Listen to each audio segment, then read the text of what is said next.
9 मई GHQ हमला case में बानी PTI समेत 100 मुल्जिमान पर फर्द जुर्म आयद कर दी गई है। किस तरह से आप देख रहे हैं बानी PTI की मुश्किलात में कितना इजाफा हो रहा है, ओवरऑल तहरीक इंसाफ को कितना नुकसान पहुंचेगा इसका? देखिए, ये कई माह से जो है ज़ेर इल्तवा था, फ़र्द जुर्म आयद नहीं हो पा रही थी। उसमें सबसे इम्पॉर्टेंट ये है कि तहरीक इंसाफ के वकला पेश नहीं होते थे या मुख्तलिफ़ वजूहात की बुनियाद पर जो है वो फ़र्द जुर्म आयद नहीं हो रही थी, और एक प्रेशर जो बिल्ड करने की कोशिश की जा रही थी कि ताकि इन सारे मुकदमात से बचा जा सके। जैसे हमने देखा कि जो 24 की कॉल थी, जो बाद में 26 को इस्लामाबाद पहुंचा धरना मुजाहिरीन, और जिसके नतीजे में एक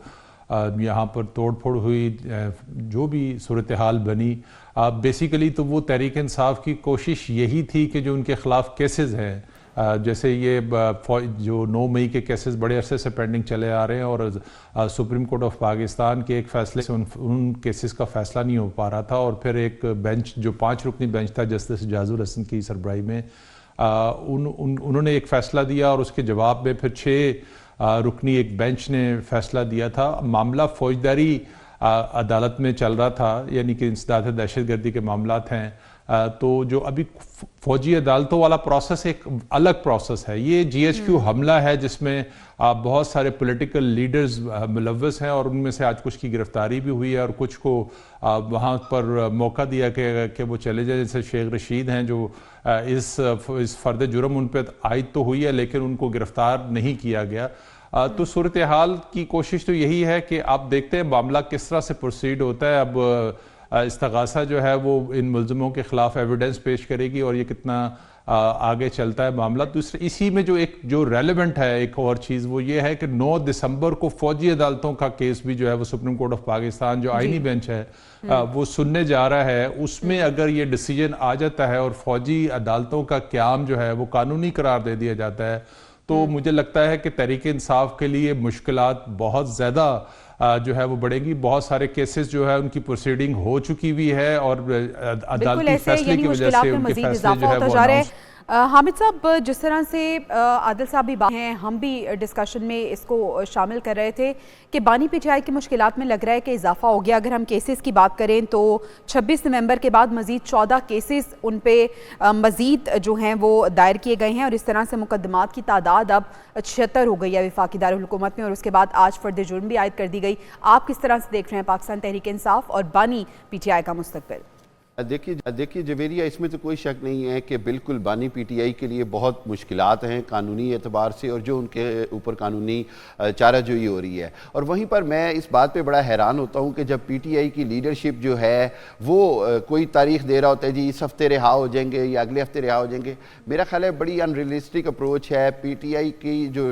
लीगल टीम है इसको सबसे पहले तो इस मामले को तमाम लीगल अंदाज में हैंडल करना होगा, बजाय ये कि अगर कोई भी ये सोचे, मैं समझता हूं कि यार वो सियासी दबाव डालकर या वो कोई जलसे जुलूस कर अपने आप को इस तरह रिहा करवा लेंगे, तो मेरा ख्याल है ये एक क्लियर कट मैसेज चला गया है उन तमाम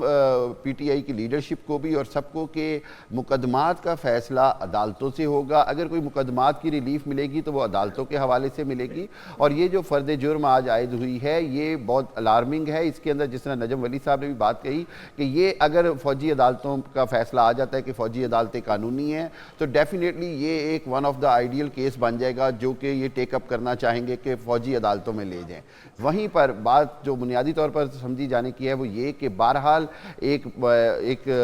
पॉलिटिकल पार्टीज़ का एक कंसेंसस हमेशा से रहा कि जी पॉलिटिकल लीडरशिप के मुकदमात जो हैं वो किसी सूरत भी फ़ौजी अदालतों में नहीं जानी चाहिए, और जो पाकिस्तान का सुप्रीम कोर्ट है या हाई कोर्ट्स हैं, अदलिया के फ़ैसलों पर एतमाद भी होना चाहिए और उन पर अमल होना चाहिए। एक चीज़ तो हमें समझनी होगी, और वो ये कि PTI की जो अंदरूनी लड़ाइयाँ हैं, जो PTI की अंदरूनी तकसीम है, वो जहाँ PTI को बहैसियत सियासी जमात नुकसान पहुँचा रही है, वहीं पर इसको तहरीक इंसाफ की लीडरशिप, चाहे वो शाह महमूद कुरैशी हों, चाहे वो इमरान खान साहब हों, चाहे वो कोई भी हो, उन सबको इसका डायरेक्ट नुकसान पहुँच रहा है। क्योंकि फिर आप अदालतों से जब इंसाफ की तवक्को करते हैं तो फिर अदालतें तमाम देखती हैं कि इस जमात का कानून के हवाले से एहतराम कानून का कितना कर रहे हैं, कानून की پاسداری کتنی کر رہے ہیں. اور سب سے بڑا بالکل ایسے ہی ہمیں صرف ایک جانب ہم دیکھ رہے ہیں کہ کیسز کا سامنا ہے پاک انصاف کو, دوسری جانب اختلافات ہیں, اس پہ بھی ہم بات کریں گے. لیکن اس سے پہلے نجم ولی خان صاحب, آپ سے اسی حوالے سے جاننا چاہوں گی, آپ کس طرح سے دیکھ رہے ہیں آج بانی پی ٹی آئی اور دیگر 100 افراد پہ فرد جرم عائد ہو گئی ہے, اس کے ساتھ ساتھ کچھ دیگر کیسز بھی ہیں, پھر 9 دسمبر بھی آنے والا ہے, تو آپ مشکلات میں گھرے ہوئی دیکھ رہے ہیں پاکستان تحریک انصاف کو؟ دیکھیں, یہ جو فرد جرم عائد ہوئی ہے اور اس کی جو تفصیلات میں نے دیکھی ہیں, وہ تو پاکستان تحریک انصاف کے لیے بہت زیادہ پریشانی کا باعث بن سکتی ہیں, کیونکہ پاکستان تحریک انصاف کا موقف یہ ہے کہ 9 مئی کو جب یہ سارے واقعات ہوئے تو بانی پی ٹی آئی اس وقت زیر حراست تھے, اور وہ کسی طور پر بھی ایسی کوئی ایکٹیویٹی جو تھی اس کو لیڈ نہیں کر سکتے تھے. لیکن اس کے ساتھ ساتھ میں اس کی پوری جب تفتیش کو دیکھتا ہوں, اور صرف ہم جی ایچ کیو گیٹ حملہ کیس کو ہی نہ دیکھیں جو جی ایچ کیو پر حملہ کیا گیا, بلکہ اس کے ساتھ ساتھ لاہور میں جو کور کمانڈر ہاؤس پہ حملہ کیا گیا, اس کو جلایا گیا, اور اس حوالے سے عدالتوں میں جو فائنڈنگز آئیں, آپ اس کو پاکستان تحریک انصاف کے جو بانی ہیں ان کے لیے بہت ہی خطرناک سمجھ سکتی ہیں, کیونکہ یہ چیز لاہور کی ایک عدالت میں یہ چیز ثابت کی جا رہی ہے, اس کی بنیاد پر ضمانتیں منسوخ ہو رہی ہیں اور تفصیلی فیصلے آ رہے ہیں کہ بانی پی ٹی آئی جو ہیں وہ ذاتی طور پر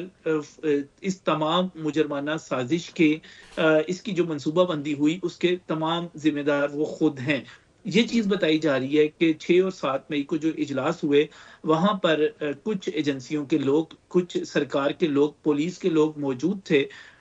ایک اس کو جانچنے کے لیے, دیکھنے کے لیے, اور وہ گواہی دے رہے ہیں کہ یہ سارا کچھ جو منصوبہ بندی کی گئی ہے عمران خان نے خود کی. اب اگر عمران خان فوجی اہداف پر حملوں کے تعین کے مرکزی مجرم قرار پاتے ہیں, جیسا کہ مجھے اس لاہور والے کیس کی بات بھی کر رہا ہوں اور اسلام آباد والی جو فرد جرم عائد ہوئی ہے اس کی بھی بات کر رہا ہوں, تو اس کے بعد عمران خان کے لیے بہت زیادہ مشکلات سامنے آ جائیں گی. ابھی تک جو ہے میرے پاس جو اطلاعات وہ یہ ہیں کہ 9 مئی کے تمام کیسز کو فوجی عدالتوں میں لے جانے, یا خاص طور پر پاکستان تحریک انصاف کے سربراہ کو فوجی عدالتوں میں لے جانے کے حوالے سے ابھی تک 2 آراء موجود ہیں, کیونکہ یہ سمجھا جا رہا ہے کہ اس وقت پاکستان تحریک انصاف فوج کے خلاف ایک بڑے پروپیگنڈے کو لیڈ کر رہی ہے. اس وقت ان کے تمام جو سوشل میڈیا اکاؤنٹس ہیں وہ نہ صرف فوج بلکہ فوج سے وابستہ تمام اداروں کو ٹارگٹ کر رہے ہیں, ان کو بائیکاٹ کی مہم چلا رہے ہیں. ایسے میں یہ سمجھا جا رہا ہے کہ اگر ہمیں عام عدالتوں سے اور جو آئینی قانونی پہلے سے عدالتیں موجود ہیں وہاں سے اگر کیس آگے چلتا ہے, سزائیں ہوتی ہیں, تو پھر ممکنہ طور پر عمران خان صاحب کو فوجی عدالتوں میں نہ لے جایا جائے, کیونکہ فوج بھی یہ نہیں چاہتی. یعنی اس حوالے سے 2 آراء جو ہیں وہ پائی جا رہی ہیں. عادل صاحب, سوال یہ بھی ہے کہ ایک جانب جو پارٹی ہے وہ شدید مشکلات کا شکار ہے, بہت سے کیسز کا اسے سامنا ہے, دوسری جانب پارٹی کے اندر جو اختلافات ہیں آئے روز ان میں اضافہ ہو رہا ہے. ابھی ہم نے دیکھا کہ علیمہ خان اور بیرسٹر گوہر میں بھی تکرار ہوئی. علیمہ خان کہہ رہی تھی کہ آپ نے 12 لوگوں کے بارے میں کیوں کہا کہ 12 لوگ جاں بحق ہوئے ہیں, بیرسٹر گوہر کہہ رہے ہیں تو پھر میں جھوٹ کیوں بتاتا, جتنے لوگ جاں بحق ہوئے ہیں وہی میں نے بتانا تھا. علیمہ صاحبہ بضد کیوں ہیں کہ تعداد میں اضافہ ہونا چاہیے؟ دیکھیں, تحریک انصاف کا جو بھی بیانیہ ہوتا ہے, وہ جو بھی بیانیہ بناتے ہیں, جس کے بھی خلاف بناتے ہیں اور جس ایونٹ کے حوالے سے بناتے ہیں, وہ جھوٹ پر مبنی ہوتا ہے. اور بہت سارے مواقعوں پر ہم نے دیکھا کہ انہوں نے اداروں کے خلاف جو پروپیگنڈا کیا, جو اداروں کی جو بڑے عہدوں پر لوگ ہیں ان کے خلاف جو پروپیگنڈا کیا, اور بہت ساری جو ان کے پروپیگنڈے وہ جھوٹ پر مبنی ہوتے ہیں. ان کے اندر یہ جو 26 والا انسیڈنٹ ہے, اس کے اندر جو ہلاکتوں کا ایک پروپیگنڈا کیا, گو کہ وہ ثابت نہیں کر سکے. اور بیرسٹر گوہر نے بڑا کیٹیگوریکلی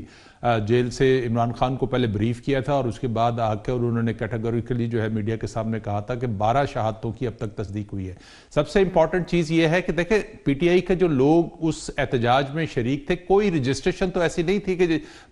پتہ چلے کہ کتنے لوگ جو ہے اس احتجاج کا باقاعدہ حصہ تھے. ایک اندازہ ہی تھے جو مختلف ایجنسیوں کی طرف سے بھی لگائے گئے, تحریک انصاف کی طرف سے بھی لگائے گئے کہ اتنے لوگ جو ہے اس احتجاج کا حصہ ہیں. تو اس احتجاج کے دوران اگر کوئی انسیڈنٹ ہوا ہے, اس میں کوئی ہلاکتیں ہوئی ہیں, تو وہ کس طرح سے آئیڈینٹیفائی ہو سکتی جب تک وہ کلیئرٹی نہ ہو. हुकूमत का अपना जो भी मौक़िफ़ हो, फोर्सेस का अपना जो भी मौक़िफ़ हो, लेकिन तहरीक इंसाफ को ज़िम्मेदारी का मुज़ाहरा करना चाहिए था।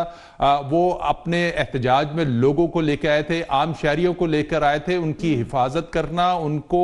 अपने ज़ाती मकासद के लिए बतौर जो है उनके खून को इस्तेमाल करना जो है उसमें उसको जो है वो गुरेज करना चाहिए था। लेकिन हम देख रहे हैं कि वो मुसलसल एक प्रोपेगेंडा जो है उनकी तरफ से किया जा रहा है। और तहरीक इंसाफ के ये सिर्फ एक लीडर नहीं है, आप बाहर बैठे उनकी जो लीडरशिप है वो भी यही सारा प्रोपेगेंडा जो है वो कर रही थी, और जो यहाँ बैठे हुए लोग हैं वो भी ये प्रोपेगेंडा कर रहे हैं। अगर उस दौरान तमाम जो लीडरशिप है अपने आप को सिर्फ खास लीडर समझ रही है और वो समझ रही है कि हमने पार्टी को चलाना है,